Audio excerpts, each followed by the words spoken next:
Welcome to the PR in Lockdown podcast, your guide to PR and communications in a post-lockdown world, in collaboration with the PRCA. I'm Rob Double, founder and director of production and content consultancy Access Studios. In this episode, I'm talking to Gareth Thomas, UK Managing Director of Integrated Marketing and PR agency Pan Communications. With 5 offices across the UK and US, Gareth presents a fascinating insight into managing lockdown across cities and continents, and the challenge of transitioning into the new normal. Gareth, thanks so much for coming on the podcast. Good morning, Rob. Lovely to be here. So let's chat first of all about Pan Communications. Just give us an overview of what Pan Communications is. You've done it pretty well. We're an integrated PR and marketing agency, as you said. We've got offices in San Francisco, New York, Boston and Orlando in the US. And since last summer, Pan also has an office here in London. And that's by virtue of Pan acquiring Capella PR, which was an agency that I set up about 7-8 years ago. So you and your personal story there, you mentioned it, you set up Capella PR and that was then acquired. But have you been in the industry a long time prior to that as well? Yeah, so in the industry for about 21, 22 years, something like that. I started my career actually working as a press officer within government, which is really cool at the time when the Labour government had just come to power and Tony Blair and Alistair Campbell and all that kind of stuff was going on, and big emphasis on kind of media management. Then worked at a number of different agencies. Most recently, before Capella, I was a director at Brands to Life. And as I said, then set up Capella back in 2012. That wonderful summer, if you remember, when London was hosting the Olympics and the weather was great. And those were the days, weren't it? 2012, that was the summer. It was a beautiful, beautiful year. Loved it. And let's talk now about what's been going on in Pan Communications. Let's talk about, to start with, the lockdown period. I mean, we couldn't get more of a contrast from talking about 2012 and the summer of that, Olympics and everything, to what's happening this summer. But how has it been for you as a company, and particularly for you managing the UK side? What's been the reality for you over the past 4 or 5 months since we got lockdown started? I think if there's one word, it's been brutal. If you rewind back to the start of it, I think it caught everybody off guard. Nobody was obviously expecting this to happen. And we, certainly in the London office, we got hit pretty hard and pretty quickly. We work for all sorts of different tech and healthcare brands, particularly technology, both B2B and B2C. But a lot of the brands that we work for are quite early stage. And some of those brands were reliant on funding that kind of very quickly evaporated and probably reacted more quickly to what lockdown was going to bring in terms of cutting budgets and so on. So we were hit pretty hard here in London. Our US colleagues, I think, were, obviously they were impacted, but not quite as quickly and not quite as hard as we experienced in London. I think that's quite interesting. You talk about the challenges and the impact on the tech and healthcare industry for some of your early stage clients, because when I've spoken to people, there's almost been an assumption that because of the nature of lockdown, tech as a sector, everyone in tech has done really well and everyone in healthcare has done really well because, there are two areas where, in a way, lockdown has kind of helped sell the services that they're providing. But as what you've said there is a nuance to it. There are particularly early stage companies which have been struggling in those sectors as well. Yeah, and I think that's absolutely right. I mean, if you look at some of our clients, we've got clients that work in, they provide remote working services. Now, clearly, they've done pretty well and the team's been very, very busy. We've got clients that do remote learning, how you do kind of continuous learning in the workplace using online. Again, they've done pretty well. We've got clients that, one in particular, which is a fintech company that helps people only to pay for the car insurance for the miles that they actually drive. So during lockdown, when people were driving less, that proposition became super relevant. So we had clients absolutely that that carried on pretty much as usual, or indeed in some cases spent more. But there were also a whole bunch of other clients who, if you're a B2B tech company and you sell to perhaps the CPG, consumer packaged services sector, and your customers are experiencing major problems, then that inevitably affects your own business and then affects us. So you're right, it's been more nuanced. And I don't think it's true to say that tech has perhaps been a bit more resilient if you compare it to hospitality or travel or something like that. But without a doubt, we've experienced client losses and client reductions just like everybody else. So how have you been, you've been very, very clear there. There have been, client losses and clients not being able to commit to your services as much as a result, I'm sure, because of budget shrinkage and performance and everything like that. How have you dealt with that, and what's been the impact on the business and the team in the US? And I suppose as a whole wide company, what's been the impact of this kind of change? Well, we've certainly lost revenue here in London. As I said, the US business has been certainly more resilient, but we certainly lost business. We lost that quite quickly, and that unfortunately led to consequences in terms of things that we had to do to try and control costs. So again, it's true to say that we furloughed staff. We kind of ended a lot of our contracts with contractors that we had working for us. We've had to scale the team back a little bit, and I can kind of talk about that stuff right now a little bit with a little bit less emotion. But as I'm sure you can imagine, at the time when we had to do those things, they were absolutely heartbreaking decisions, and I think it's been kind of helpful talking to some other people in the industry who've been quite open and honest about this as well. I don't think it was helpful in the early days when there was quite a few people saying, we're unaffected by this, we're not going to need to do this or that, when it was always going to be the case that virtually every agency has been affected. So some really, really tough times, and managing that has been a real challenge.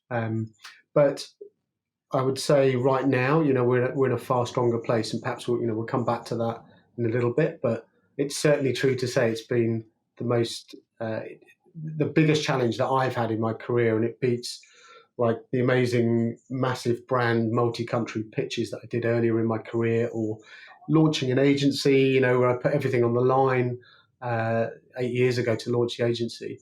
It beats all of that in terms of how much of a challenge the last few months have been. Yeah. And of course, it also means that the reward when we get through this, for me, I'm framing this as getting through this and rebuilding the other side is actually the biggest achievement of my career. It will be when we finish that process. Yeah.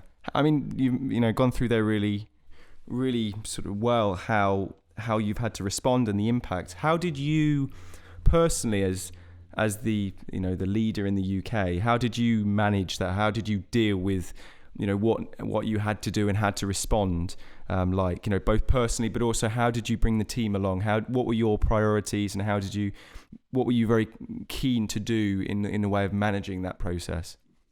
I think so.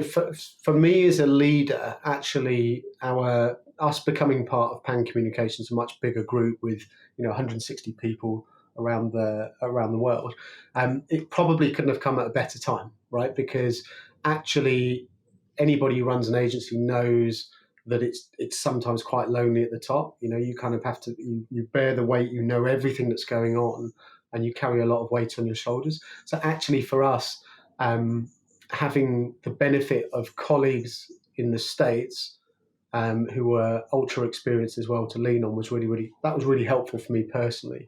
In terms of the team here in London, we had to walk that really fine line between trying to be open and transparent and honest, which is what we always are with the team. We're a small agency, but also trying to shield people a little bit, trying to protect people from what frankly was a constant stream of bad news in the early days of this, when you got particularly younger members of staff who are kind of locked up in a house with people that sometimes they don't even know that well.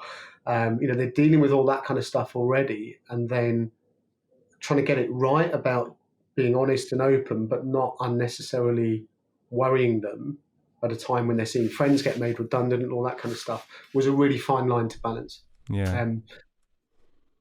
Was there any, talking about measures or things you put in place, was there anything that you were very, very keen to do for your existing, team to make sure that they kept a degree of, culture as they're working virtually, or they kept their heads up in a very difficult time? What was the way that you got the team, particularly in the UK, through it? So we began working fully remotely as a whole team. I think it was about a week or 2 weeks before the official lockdown came in. Oh, interesting. So you preempted that decision. Yeah, and again, I have to tip my hat to our colleagues in the States, because I'll be totally honest. At that point, like many people, I was kind of like, really, do we need to do this? Because actually, we got a really valuable, quite office-based culture. Yeah. And I was kind of like, do we really need to do this? And our colleagues in the States made that call. Excuse me, and it was the right call, right? Because we saw everybody had to do it in a couple of weeks anyway. And I think it sort of gave us a bit of a head start, which was helpful. Then one of the first things that we did was we tried to replicate what we would do in the office virtually very, very quickly. Yeah. So for example, we do a stand-up huddle every morning in the office where we all get together as a whole team and we talk about what's going on that day in terms of the news stories and how we might react to those for our clients and so on. And we immediately replicated that. And we still do that right now. The first thing that we do every morning is the whole team comes together. And I think getting that kind of real regular, like everybody talking together as a team was really, really important. We did lots of other things as well that most people have done, kind of virtual quarantine drinks at the end of the week and that kind of stuff. Quarantine, I love that phrase. Yeah, it was kind of interesting to see how that begun. It began really, really well. And then actually we had to take a bit of a break for it, because in the heat of lockdown, I think people felt, they were zoomed out. They've been doing Zoom calls all day. And then the last thing you want to do actually is, however much you love your colleagues, is get on and, have a drink when actually you're still thinking about, I've got this to finish, or actually I just want to get out and get away from work for a bit. So we've been flexible and adapted those things. I'm happy to say that we are doing those again now. But that's just some of the things. Yeah. Was there anything, I suppose, as a summing up of looking back on that lockdown period, was there anything that surprised you? Both in a good surprise, but also maybe in a bad surprise, over what you expected might happen and what actually did happen, or just something that you learned about or you saw and you thought, oh, I didn't expect that to happen, maybe within your team or actually just more widely? I think there's many things, but one thing I would sort of pick out would be, so we hired a senior person who was due to start actually the week that we then started working fully remotely. So we have a guy, Martin, who works with us, who's fantastic, and he's now been with us for 4 months, and he hasn't met a single member of the team, right, in the flesh. He's met me and he's met Nia, my co-founder, when we went through the interview process, but he's not met anybody else at all. And what surprised me is how we've been able to onboard that person and understand him and what he's about and his personality and how he's been sort of become part of the culture. Yeah, for sure. The agency. And that to be honest, it's credit to Martin and his personality, but it's also credit to the team and how they've welcomed him in, and how people have had lots of side conversations and virtual drinks one-on-one, all that kind of stuff. It surprised me that that's entirely possible to do. Not just to have somebody working efficiently, but to have somebody who's fully part of the team, So that's just been one of the many things that surprised me. I think that's such a consistent theme, isn't it? It's not just PR and communications industry, it's across all industries, this whole actually this has been in a weird way a huge scale experiment of how you can take office-based cultures and work teams and actually make them virtual and see what happens and whether it actually works. And we're going to talk after the break about what the new reality is and how you're transitioning out of lockdown into this new landscape. And it'll be interesting to hear how you're approaching the idea of a more blended or virtual workflow, or whether you wanted to get back into the office. But we're just going to take a quick break, and coming up, as I said, we'll be discussing with Gareth the task of tackling transitioning from lockdown.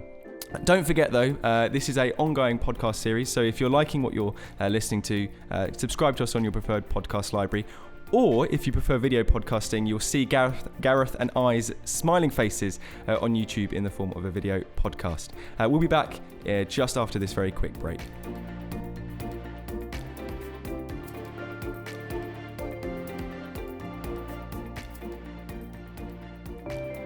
One thing I think would be really interesting to talk about now we're moving into looking at this post-lockdown new reality phase is how you're servicing your clients and how you're meeting your clients' needs, and how you're transitioning from providing those client services in lockdown to actually how you're going to try and do them going forwards in the next 3, 4, 5, 6, 7 months. So if you're able just to talk about how you've managed clients and how you're looking to do it in the immediate future.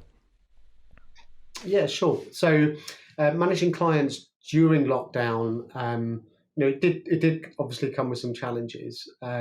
We had a bunch of clients who behaved so well, and we were so proud to work with them. I can give you an example of, I remember sitting on a call during the heat of lockdown, and a client began the call by saying, "Look, team, I think you're probably going to be worried about budgets, and you've probably experienced some cuts and all this kind of stuff. Just want to let you know now, you're a crucial part of my team. You're extremely valued. Your budget is safe. We're going to crack on and do some brilliant work over the next few months." That to me was an example of a client that really understood some of the pressure that their extended team within the agency was under. Yeah. And I can guarantee that client has got brilliant, even better work as a result of that. We also had some clients, like everybody, who behaved maybe not quite so well and were difficult to deal with. The ones that I think that have worked in real partnership with their agencies during this time, I think that will be really remembered by the team members, and will pay dividends for them as we come out of lockdown. Yeah, that's fascinating, isn't it? I think we've looked, and certainly on this podcast, we've talked so much about just simply what the agencies are doing and what PR teams are doing. But particularly for agencies, we haven't really spoken about the relationship between client and agency, but also from a client side, how they've behaved towards the agencies and how they've managed it in really looking at it in a flipped perspective. And I think that's really interesting. Yeah, and I think there's another thing that I think it's a positive that comes out of this. The industry has talked for a long time about the importance of measurement and demonstrating the value of what we do. Now, never has that been more important than across the last few months, when budgets have been under huge scrutiny. Some of the startup or early stage businesses we work for, we're typically dealing with a CMO or perhaps a PR and comms person, but suddenly, of course, every budget has been looked at in detail by the CEO or the managing director or whatever. And I think a positive that will come out of this is that it's speeded up this process that the industry's been going through of demonstrating the value of what we do, in not just giving data about it, but explaining our value in a way that a senior board level person can understand. So we've certainly been doing that. We have a brilliant system for demonstrating value. And that, I think, is a real positive thing that will come out of this, because it's forced us and our teams to really, really hone our skills in that area. So I think that would be a positive thing coming out of lockdown. Just to explain where Pan Communications is at now then. So we're in this phase where we're moving into this new reality. You are a UK, US based business. Obviously you've got the UK, you lead the UK side of it. Where is the company at now, and what are your priorities in the immediate future looking forwards? So an obvious thing to look at is what everyone's talking about, which is return to office and when that will happen. For us, we're not in a major rush as an organisation.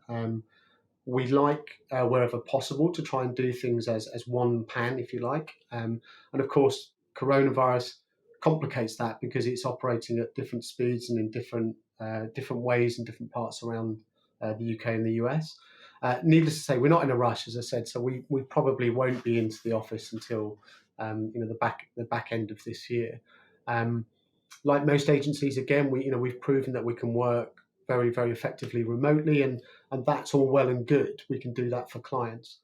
The thing that is on my mind is, my lockdown experience. I'm fortunate. I'm a kind of middle-aged person living in a reasonable sized house with access to countryside, and that's very different to some of my team that are working in central London, sometimes in a shared house or whatever. So I'm trying to make sure that we don't look at this through the lens of maybe slightly older senior managers, and we think about the junior staff. So one of the things that we might look at is, like, how do we return to the office in a way in which we make that a space where staff are able to go and work from in a safe way at the right time, rather than rushing into open the entire office fully. So we're making those plans at the moment, and we've got a great team supporting us to make sure that anything that we do, those decisions are based on when it's safe to do so. And you've just mentioned there about how you're really realistically expecting very few people to be going back to the office at least until the end part of this year. How have you approached the working virtually, and do you see it as the leader, as the CEO in the UK?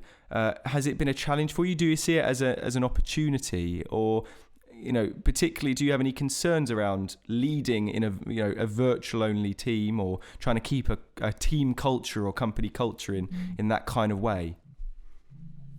Look, I think certainly, yeah, there's things that we miss, those particularly for, again, a junior member of staff, that I think benefits hugely actually from being in an office where they get that kind of over the shoulder coaching, and they overhear things, and they're part of conversations that are more difficult to replicate virtually. So personally, I feel very strongly that offices. I'm not one of these people that says let's just go 100% remote. I don't think that works for us. I think you get a huge amount of value out of an office. Undoubtedly, we will change things. We already did lots of remote working across all levels, but it's opened my eyes to probably doing more of that.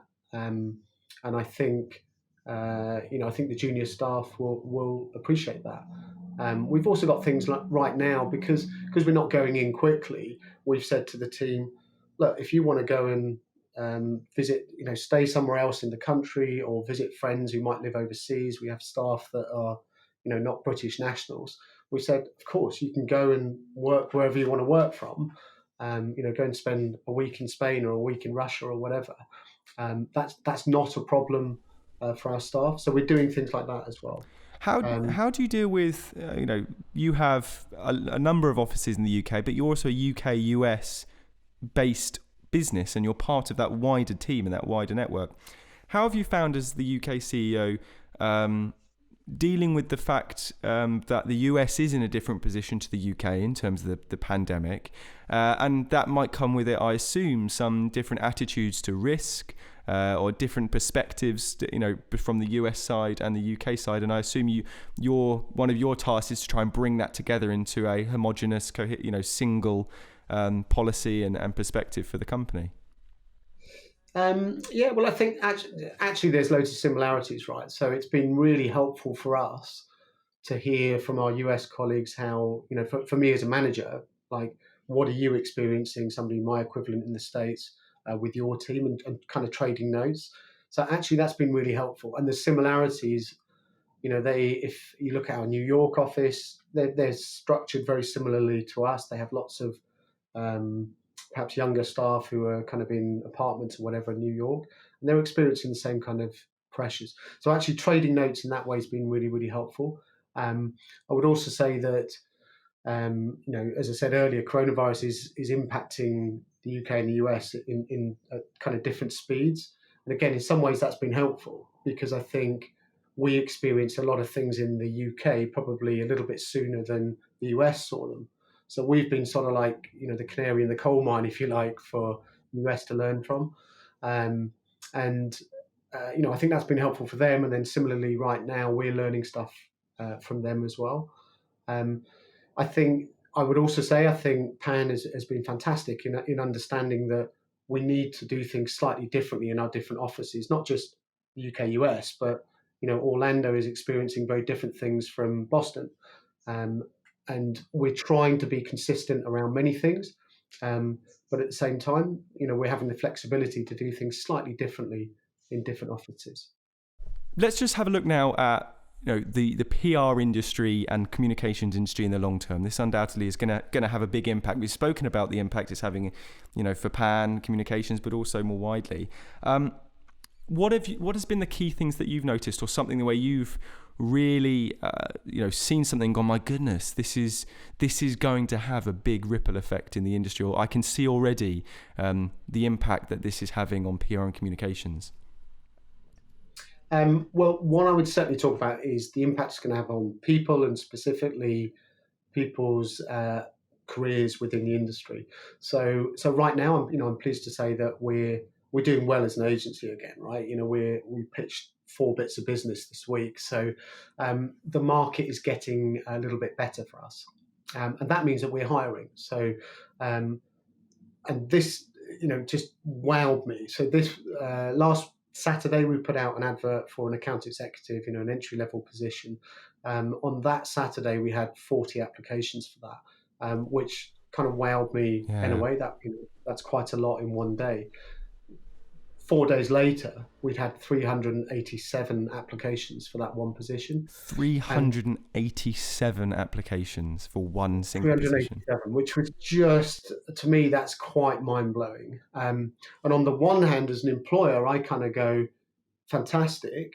I don't want to be the person sifting through all of that. But, great. We've got fantastic demand for this position, and we can get somebody, at least one person who's going to be brilliant. On the other hand, it deeply saddens me because it shows you quite how difficult things already are for particularly people who are trying to get into this industry at the entry level.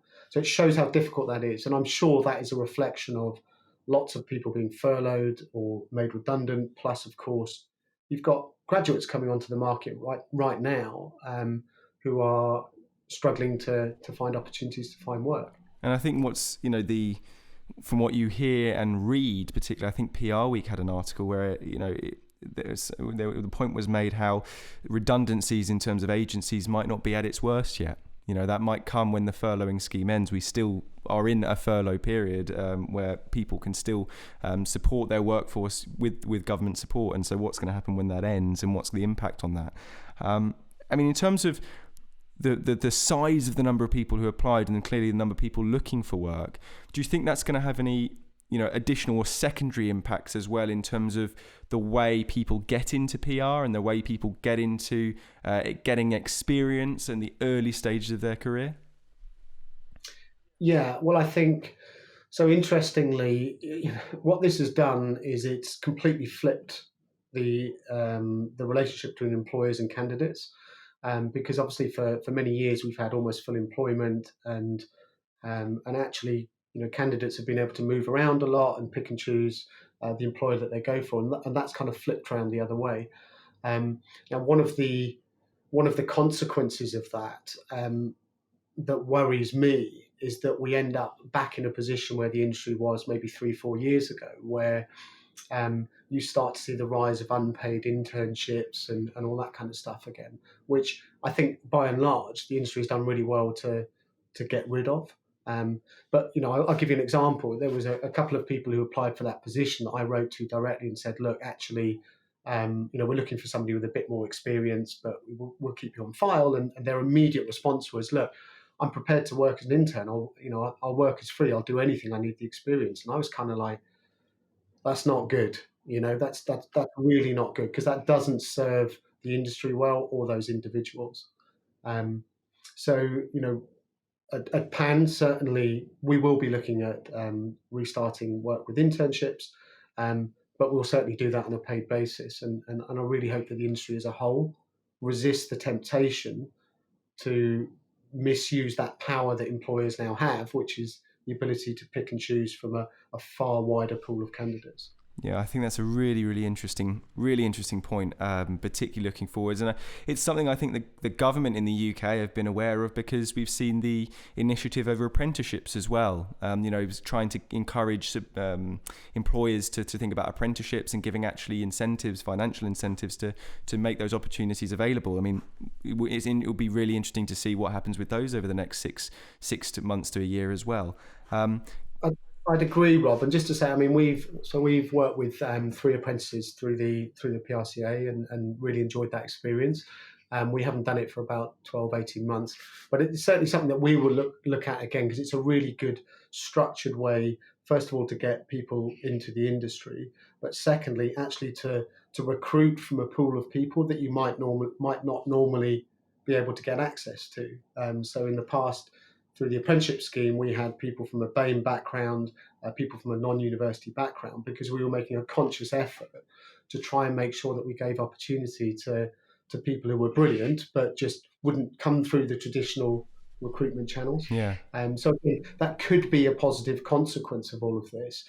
And there's been much talk as well about the fact that traditional internships, paid internships in the past, are still really only available to people who might have the backing of the bank of mum and dad or whatever else. If we continue to work in this remote way, of course, it levels the playing field, and somebody who might not be able to begin by living in London and commuting into London may be more able to take a remote internship, for example. Yeah, absolutely. So again, that's something that we're looking at. Yeah, that's a really interesting point. I hadn't actually really thought of that until now. Looking at that and the workforce future for PR Communications. Gareth, if people wanted to get in touch with you, both personally but also get in touch with PAN Communications, what's the best way to reach out? Grab our website, pancommunications.com, or drop me an email at gthomas@pancom.com. Excellent. Thanks so much for coming on the podcast, Gareth. And of course, thanks everyone for listening. And if you like what you're listening to, this is an ongoing series. So subscribe to us on your preferred podcast library, or alternatively, we are on YouTube as a video podcast. So if you just search PR in Lockdown on there, you'll see my face and Gareth's shiny, smiling face right back at you as well. Thanks a lot for listening, and we'll see you on the next episode. I have no idea why I said the word shiny, Gareth. I didn't even get any wood drive on this morning. I'm so sorry. I said it, I was like, what am I talking about? PR in Lockdown is presented by Rob Double, and the guest this episode was Gareth Thomas, UK Managing Director of PAN Communications. It is created by Access Studios in collaboration with the PRCA.